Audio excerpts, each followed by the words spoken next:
Aujourd'hui, je monte à bord d'un morceau d'histoire, le Puma.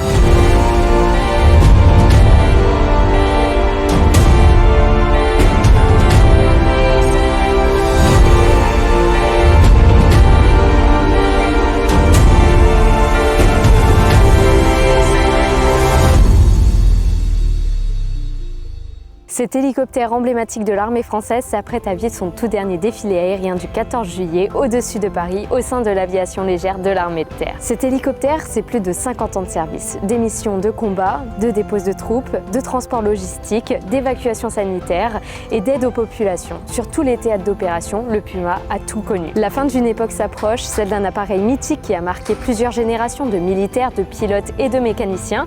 Et aujourd'hui dans cette vidéo, je vous propose de lui rendre hommage, de raconter son histoire et d'aller à la rencontre de celles et ceux qui aujourd'hui continuent de le faire voler. Bonjour Maxime. Bonjour Elodie. Est-ce que tu peux te présenter s'il te plaît? Je suis le capitaine Maxime, donc je suis pilote commandant de bord sur cet hélicoptère Puma. Je vais leader le box des hélicoptères de manœuvre pour le défilé du 14 juillet. Ça fait combien de temps que tu voles sur Puma? Je suis qualifié sur Puma depuis 11 ans et je dois avoir à peu près 1600 heures sur la machine. Qu'est-ce qui te plaît sur cet hélicoptère? Qu'est-ce qui fait qu'il t'a attiré? C'est l'hélicoptère que je voulais piloter quand je suis rentré en école de pilotage. Déjà parce que je le trouvais beau, parce qu'il est mythique, il me faisait rêver, il me le fait toujours rêver, et aussi parce que c'est un hélicoptère de manœuvre et que j'appréciais la variété des missions qu'on pouvait accomplir à son bord. Et également, c'était l'occasion de travailler en équipage, parce qu'un hélicoptère de manœuvre, on est en général 4 pour le mettre en œuvre et on travaille avec beaucoup d'unités différentes. Quelles sont ces missions au Puma? Les missions du Puma sont celles donc d'un hélicoptère de manœuvre et d'assaut, et elles sont assez variées. On a plusieurs types. Il y a le transport, qui est la première mission auquel tout le monde pense. D'un endroit sûr à un autre endroit sûr, on va transporter du matériel et ou du personnel pour tout simplement se déployer sur un terrain, sur une base, sur une unité. On va avoir une partie qui va être un peu plus assaut, qui va être héliporté. Et héliporté, c'est la notion que le personnel ou le matériel qu'on va mettre à terre peut être employé directement sous le feu dès la mise à terre. On va également pouvoir faire de l'aérocordage. Ça, c'est une des particularités des hélicoptères de manœuvre. Grâce à un puits, grâce à différents agrès, on va pouvoir soit avec des unités spécialisées, les descendre en corde lisse par un puits central, en rappel par des cordes extérieures, par les portes extérieures, ou alors on peut également transporter une charge, ça s'appelle du sling. Donc on va avoir une corde qui va descendre par un puits, un câble, par le puits central et transporter une charge lourde pour la déposer où ce peut être nécessaire. On peut travailler que ce soit avec des commandos, mais également de la sécurité civile. En ce moment, c'est un peu le sujet avec les feux de forêt. On a également une mission qui s'appelle Héphaïstos et on travaille avec des unités spécialisées de la sécurité civile pour intervenir sur certains feux un petit peu dans des environnements inaccessibles. Une des grandes missions du HM, au-delà de la manœuvre, de l'assaut, il y a bien sûr l'évacuation médicale. C'est la mission un peu la plus noble de l'hélicoptère de manœuvre, avec des civières embarquées, du matériel médical, un médecin, un infirmier ou une infirmière. Et donc ça va être la mission d'attente, d'alerte, pour être prêt à réagir si jamais on avait un blessé, pour aller le récupérer au plus près du terrain et l'emmener vers soit un pôle médical chirurgical ou alors le transborder vers un avion qui va faire le dernier voyage au plus près. Est-ce que tu peux nous parler de ses caractéristiques techniques? J'entends par là son autonomie, sa vitesse d'exploitation. Les caractéristiques du Puma, c'est un transport jusqu'à 16 personnes. Bien entendu, comme tout ce qui est aéro, on doit moduler le poids et la quantité de carburant, donc soit plus de personnes ou de fret transportés, soit plus de carburant suivant l'élongation. La masse maximale d'utilisation, c'est 7 tonnes. Sa masse à vide, on est à peu près sur 4 tonnes 2. Bien entendu, après vous rajoutez le matériel d'hiver, l'équipage, le carburant et tout ce que l'on va pouvoir transporter. On a deux moteurs de 1300 chevaux qui a une puissance confortable notamment quand il est léger. Dès qu'il va commencer, on va commencer à être lourd et que les températures sont très importantes, forcément il va falloir un peu plus faire attention à cet aspect de puissance. On peut monter jusqu'à 5000 mètres maximum, 4000 mètres pour poser et redécoller. Et l'autonomie, elle est tout plein fait, sans réservoir additionnel, de 2h15 à peu près. Là par exemple, on a un réservoir supplémentaire, on peut en mettre jusqu'à 5. Autant vous dire qu'on transporte plus grand chose avec les 5 réservoirs. C'est une configuration que j'ai encore jamais utilisée, mais ça va nous permettre de considérablement gagner en autonomie. Chaque réservoir supplémentaire fait un peu moins de 500 litres. Et l'équipage de base de cet hélicoptère? L'équipage minimum pour le mettre en œuvre, ce sont un pilote commandant de bord, un mécanicien navigant, auquel on ajoute dans 90% des missions, un membre opérationnel de soute. C'est lui notamment qui sera chargé de mettre en œuvre l'armement de bord. Son grand frère, en quelque sorte, si on peut le dire, c'est le NH90. En quoi cet hélicoptère se distingue du NH90? Est-ce qu'il a tout de même des atouts? Alors bien sûr, il y a un gap générationnel qu'on peut imaginer. Le Puma, il est arrivé dans les années 1970 dans les forces. Pas du tout de commande de vol électrique? Absolument pas de commande de vol électrique, tout est mécanique. Il y a un gap qu'on peut imaginer, on peut le retrouver sur une voiture. Si je comparais une voiture sortie des années 70 avec une voiture d'aujourd'hui, chacun se fait une idée des différences qu'il peut y avoir. Malgré tout, il a été extrêmement bien conçu, il est toujours capable de remplir l'ensemble des missions qui sont confiées à un hélicoptère de manœuvre, et il a peut-être, en plus du fait d'être particulièrement bien connu par nos forces, une certaine rusticité. Voilà, une époque où on ne concevait pas tout sur ordinateur avec une notion exacte de résistance des forces jusqu'au point de rupture, forcément les anciens ils prenaient une marge. Je dis ça sans forcément connaître la genèse du NH90, mais je sais que pour avoir utilisé le Puma, les marges sont conséquentes et on peut tous les jours vérifier sa solidité, sa rusticité, qui m'ont jamais fait défaut. Il existe en différentes versions le Puma. Pour les forces conventionnelles, c'était à peu près toutes les mêmes. On pouvait trouver une variante sur certains Pumas qui étaient aérocordage et certains Pumas canon. Mais sinon, pour ce qui est de la latte, on est sur la même version du Puma. Il y a une grande question d'ailleurs, c'est principalement la question que j'ai reçue quand j'ai annoncé ma participation aux répétitions du 14 juillet à vos côtés à bord du Puma. C'est en quoi on différencie un Puma d'un Super Puma, d'un Cougar, d'un Caracal. Enfin, c'est vrai que c'est un peu flou tout ça. D'ailleurs, on a un Cougar juste à côté de nous. On voit que d'ailleurs, ils sont partis d'une cellule pour ce qui est du Cougar. Ils sont partis d'une cellule de Puma et qui a été agrandie, améliorée, modernisée. L'avionique n'a absolument rien à voir. Après, ça va être donc vraiment générationnel. Pour ce qui est des pilotes, le cockpit, l'avionique, de l'écran partout et également des recopies dans le casque. Le Puma, bien entendu, n'a pas ces perfectionnements technologiques, mais malgré tout, grâce à des mises à jour qui ont été faites il y a une petite dizaine d'années, on continue par exemple à être AirNav, c'est-à-dire à pouvoir faire des percées GPS sur les différents terrains. Voilà, quelques petits ajouts ont permis de garder quand même moderne en quelque sorte. Dans le match et aux normes et pouvoir remplir les missions. On va parler maintenant du côté opérationnel. Sur quel théâtre d'opération a été employé et toujours aujourd'hui employé le Puma? Barkhane, Serval, le Sahel, Sangaris, la Centrafrique, pour ne citer que celle-ci récemment, mais également des missions humanitaires. Irma aux Antilles en 2017, redéployé aux Antilles lors de la crise Covid. De mémoire, il a également, et ça c'était les plus anciens, travaillé sur des catastrophes en Asie, je crois le tsunami qu'il y avait eu en Asie du Sud-Est. Bien entendu beaucoup le Tchad. On retrouve partout finalement, c'est impressionnant. C'est à l'image du déploiement de l'armée de terre. J'ai parlé de théâtre extérieur, mais on a également le théâtre intérieur. Je pense bien sûr à la France, je pense aux métropolitaines, je pense également aux Outre-mer, donc la Guyane et encore aussi la Nouvelle-Calédonie par exemple, mais encore plein d'autres territoires où il a pu être déployé. Effectivement, il faut bien rappeler que vous êtes au service de la France et pour la France, que ce soit à l'intérieur du pays et également à l'extérieur. Quelle mission t'a le plus marqué toi à bord du Puma? Est-ce que tu as une histoire à nous raconter? Irma.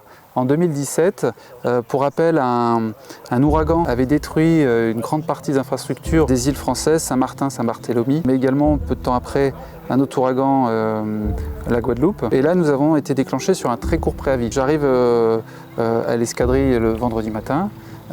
Briefing, et là effectivement on nous parle, on va sans doute nous déployer, il y a une étude, est-ce que tu es disponible, potentiellement un départ lundi. Lundi, ah oui effectivement c'est court, bien sûr disponible, pas de souci. On revient me voir une heure après, écoute on part dans 2 heures. D'accord, effectivement. Voilà, on embrasse sa chérie le matin en lui disant à tout à l'heure. Et finalement, c'est un coup de fil, ça ne sera pas tout de suite, et ça sera une durée indéterminée. Il y a cet aspect coup de feu qui a été assez particulier, mais très bien vécu, parce que évidemment, on a vu les images, on connaît l'ampleur des dégâts et le besoin de la population sur place. Donc là-dessus, c'est le genre de mission où on n'hésite pas une seule seconde, bien entendu, et on prépare la mission pour l'accomplir le plus sereinement possible. Bon, ce Puma est toujours fiable malgré l'âge de sa cellule. C'est comme un vieux téléviseur, parfois on plaisante souvent, la petite table sur le côté et l'image se remet dans le bon ordre. Les mécanos sont tous expérimentés, les pilotes aussi, et donc cette connaissance, la chaîne de maintenance également sont des passionnés.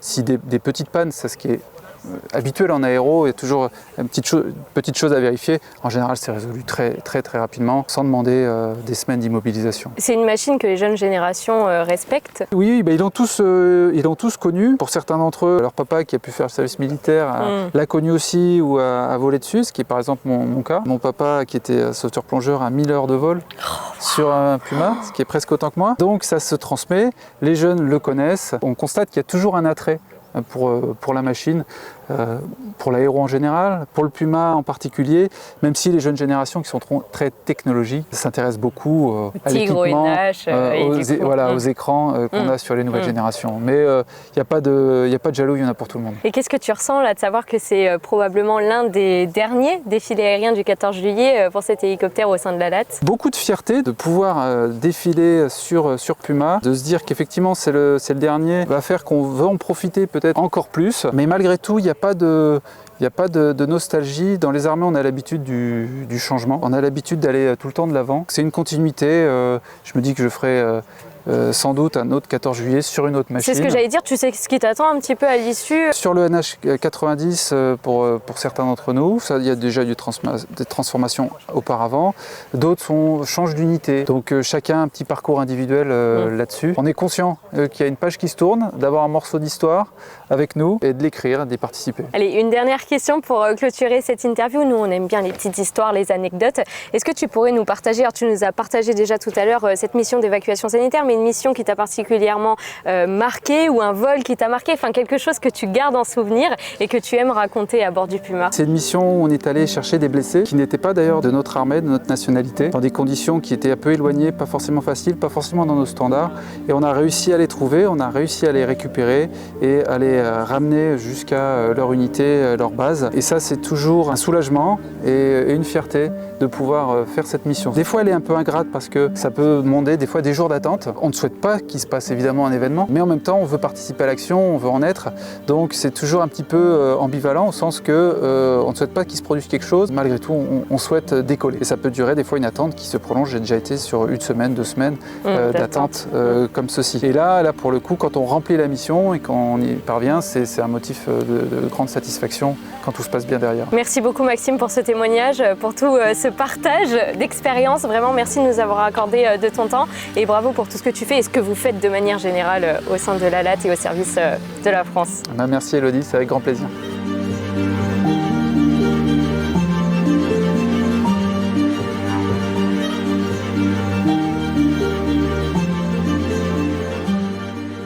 Tout commence dans les années 1960. L'aviation légère de l'armée de terre cherche à remplacer ses hélicoptères de transport américains, entre autres des Vertol H-21, également appelés les bananes volantes, et ses Sikorsky. Bien que robustes et endurants, ces appareils manquent de réserve de puissance, d'une avionique moderne et surtout, ils ne répondent plus aux nouvelles exigences du combat aéromobile. Il faut un appareil de nouvelle génération, un biturbine polyvalent, doté d'une bonne capacité d'emport, fiable et surtout capable de voler par tous les temps, de jour comme de nuit. En 1962, l'armée de terre publie donc un cahier des charges pour un hélicoptère de transport tactique et logistique de moyen tonnage qui aura pour but de remplacer ces hélicoptères américains. En 1963, l'entreprise Sud Aviation présente un premier prototype, baptisé l'Alouette 4, qui deviendra ensuite le Puma. Il sera exposé sous forme de maquette à l'échelle 1 au Salon du Bourget. Le premier vol de cet hélicoptère a lieu en 1965, marquant le début d'une longue carrière. Il entrera ensuite en service au sein de l'aviation légère de l'armée de terre en 1969, devenant rapidement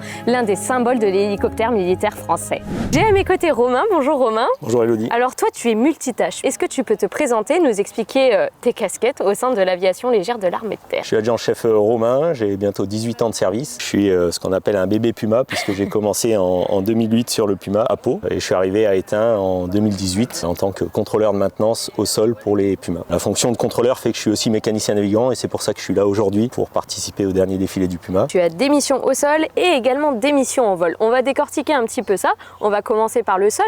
Est-ce qu'on peut faire un petit tour d'hélicoptère pour que tu nous présentes le Puma, ses équipements, que tu nous expliques un petit peu tout ça? Tout à fait. Et je te suis. Celui-ci, en tout cas, il est de 1971. La petite plaque à l'intérieur, donc c'est une vieille machine qui a toujours rempli ses missions, qui a tout fait.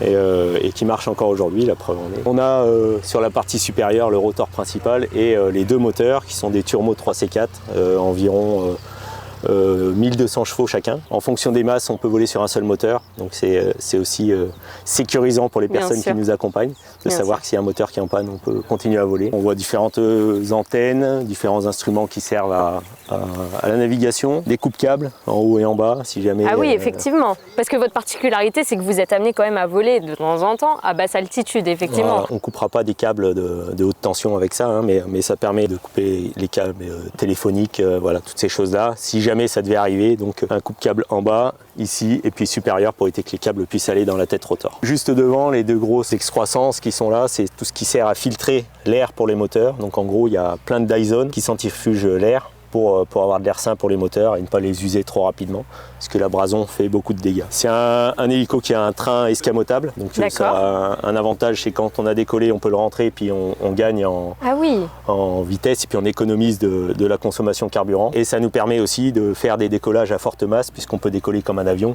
en roulant et en prenant de la vitesse au sol et puis décoller rapidement. Le MOS, il est ou à gauche ou à droite, en fonction de la configuration qui est demandée et puis de la mission à effectuer. Sa fonction principale, c'est d'assurer l'anti-abordage de la machine et la gestion de toute la soute. Quand il y a l'embarquement, débarquement de personnel, de matériel, c'est lui qui est vraiment la petite main de l'équipage.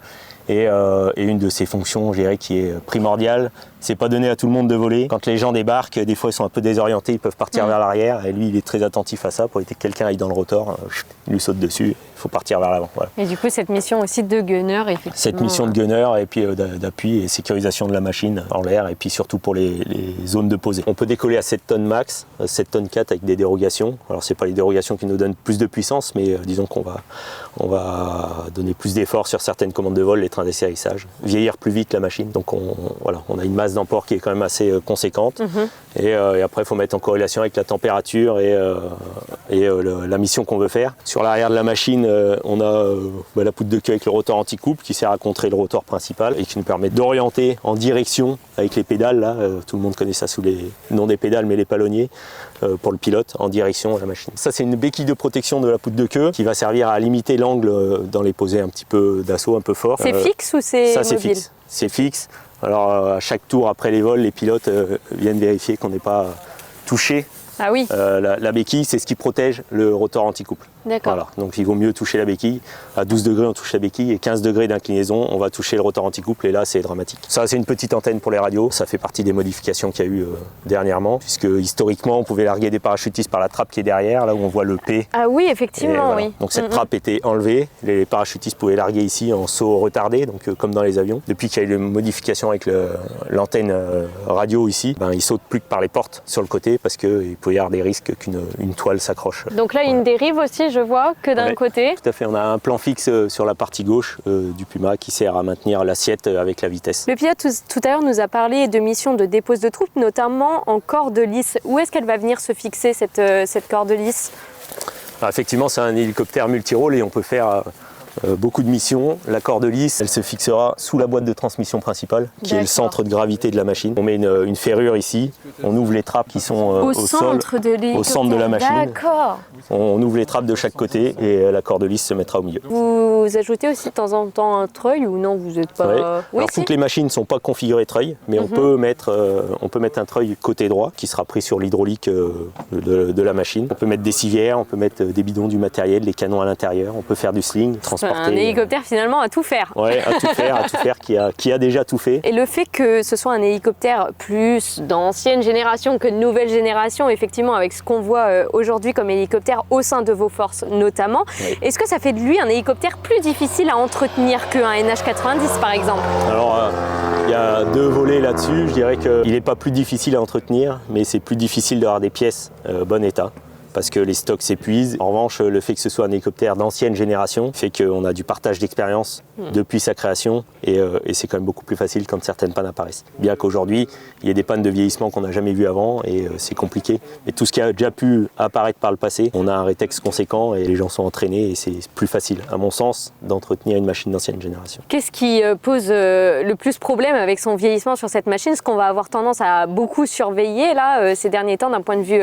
mécanique, technique, technique. On a tous le regard affûté, notamment les mécaniciens au sol quand ils font des visites. On cherche tout ce qui est les petites fuites sur les systèmes hydrauliques, les jeux dans les commandes de vol, qui soient dans les normes, et on les surveille s'ils dépassent la moitié de leurs normes. Comme ça, on est assuré de suivre le vieillissement de chaque élément. Là, on a parlé de l'aspect extérieur de l'hélicoptère. Est-ce qu'on peut aller voir dans le cockpit, puisque tu as une mission en tant que mécanicien navigant également dans le cockpit? Alors, on va parler de la partie du cockpit dont tu t'occupes, et puis le reste, effectivement, ce sera les pilotes qui vont nous la présenter. Eh ben, on peut y aller. Romain, on est arrivé dans le cockpit. Alors, est-ce que tu peux m'expliquer, toi, de quoi tu t'occupes dans le cockpit? Quels paramètres tu vas vérifier? Donc ça, c'est ma place quand je suis en vol, ou quand la machine sort de maintenance, je prends ta place parce que j'ai la possibilité d'être en place gauche quand on fait des vols techniques. Ma partie en vol, ça va être la gestion de tout ce qui est dans mon axe à moi. Voilà, tout ce qui est la partie kérosène ici, gestion des pompes kérosène et tous les voyants. La partie démarrage moteur avec les interrupteurs. Toute la gestion des paramètres moteurs, donc température des gaz d'échappement, les tours moteurs en pourcentage, température, pression d'huile de chaque moteur. Et après sur la partie haute, j'ai tout ce qui est manette de gestion du débit pour les démarrages pour le moteur, les manettes coupe-feu si besoin en cas d'urgence, en cas de posée, le frein rotor, et toute la partie de la gestion électrique ici, tout ce qui est 28 volts ou 115 volts, et tous les voyants pour les feux extérieurs, les dégivrages glace, les pitots, le dégivrage, voilà, réchauffage. Et donc tout ça, il n'y a que toi qui as le droit d'y toucher, ou c'est juste tu t'occupes de ça, mais après si quelqu'un a le réflexe plus rapidement, alors c'est du travail d'équipage, c'est moi qui le gère quand tout va bien. Si jamais il y a une panne, ce sera du réflexe d'équipage, les pilotes seront concentrés sur leur pilotage, et c'est moi qui vais effectivement gérer tous les boutons, peut-être la réduction d'un moteur, un extincteur pour un feu moteur, ou alors gérer tout ce qui est panneau de disjoncteur derrière moi pour diagnostiquer la panne. Est-ce qu'on peut continuer, pas continuer? J'ai des checklists que j'applique. Voilà. Donc en temps normal, c'est moi qui fais tout. Et après, c'est du travail d'équipage. Chacun a son rôle, mais des fois, il y a un rôle qui prend un peu plus de temps parce qu'on a briefé, c'est toujours comme ça, mais le jour J, ce sera un peu différent et on s'adapte. Et dans le cas de la communication, tout va bien. Voilà. Merci beaucoup pour cette présentation. Avec grand plaisir.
Bonjour Rémi. Bonjour Elodie. Est-ce que tu peux te présenter? Je suis le capitaine Rémi, donc je suis pilote Puma voilà, depuis 2017 maintenant.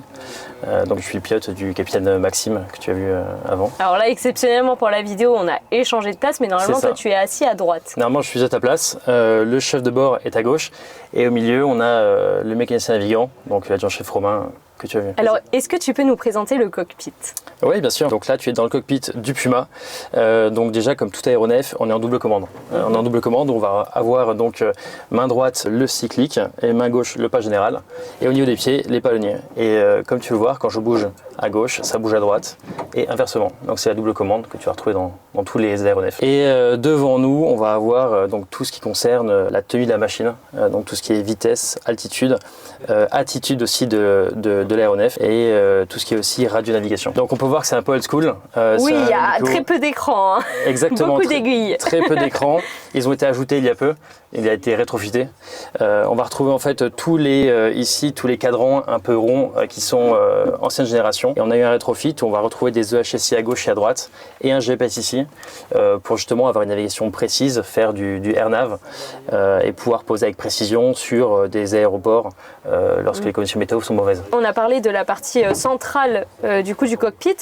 Qu'est-ce qui se passe là en dessous? Vous vous occupez de quoi? Donc effectivement sur les côtés c'est la partie navigation et attitude de l'aéronef et sur toute la partie centrale, donc l'adjudant-chef Romain, le mécanicien navigant, t'as déjà expliqué. Donc au milieu on va avoir tout ce qui est contrôle des moteurs, démarrage et carburant. En haut tout ce qui est contrôle électrique et débit. Et sur toute la partie basse ici, tu vas retrouver toutes les radios. On a plusieurs postes radio ici puisqu'il faut communiquer avec les différents organismes de navigation aérienne, mais aussi et surtout avec les troupes au sol, qu'on appelle les troupes au sol, avec qui on travaille au quotidien. Donc on va avoir différents postes dans différentes gammes de fréquences. Et donc ça c'est vous qui vous occupez par contre de cette partie-là radio. C'est un boulot qu'on va se partager, on va dire, entre le chef de bord et le pilote, même si c'est plus à destination du chef de bord. Moi en tant que pilote, je vais m'assurer vraiment de la conduite de l'aéronef et de la sécurité. Et on va retrouver ici par exemple aussi le Nadir, qui est un peu l'ancêtre du GPS, qui permet de se diriger vers un point sans avoir besoin de satellite, par centrale inertielle. Quoique des fois ça peut être utile quand même. Effectivement, en cas de brouillage, en cas de panne, oui, c'est ça. Ça pourrait toujours servir. Et super, merci beaucoup pour cette présentation. Avec plaisir. On la mise en route. Hypocar 21, la mise en route approuvée, le vent ouest 11 nœuds, la navette en service. Et 51 côté. 42, 43, 44. Ok. Et 51 et 52 en place. Donc en vol, on a pour TSA. Ok, très bien, attention et intensité. Dans les normes. Pression des moteurs. Dans les normes également. 42, 43, 44, 51. CNH 1018, Fox Echo 999. Ok, on peut amener la poignée dans le grand vol, on dépasse pas 40% au top, puis à partir de 350 au port, je le mets sur marche. 451, 52, aligné, voie plus de 27 et rappelé prêt au départ. 27, on rappelle prêt au départ, 51. Toujours les 5 appareils en route vers Whisky, Hôtel 3. Vérifiez le plateau, sens 31, autorisé décollage en 250 degrés, 8 heures, rappelez Whisky de France. Et pour 51 et 52, mon visuel sur la patrouille. Et tout le monde est prêt? Poker 42 prêt. Poker 44 prêt. 52 prêt. 3, 7, 1, 7, 4.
J'espère que cette vidéo YouTube vous a plu. Je tiens à remercier l'aviation légère de l'armée de terre de nous avoir conviés à embarquer à bord d'un Puma à l'occasion des répétitions du 14 juillet. Un immense merci également à l'ensemble de l'équipage qui nous a parfaitement accueillis. N'hésitez pas à liker cette vidéo si elle vous a plu, à la commenter et à la partager. Et en ce qui me concerne, je vous dis à bientôt pour de prochaines vidéos.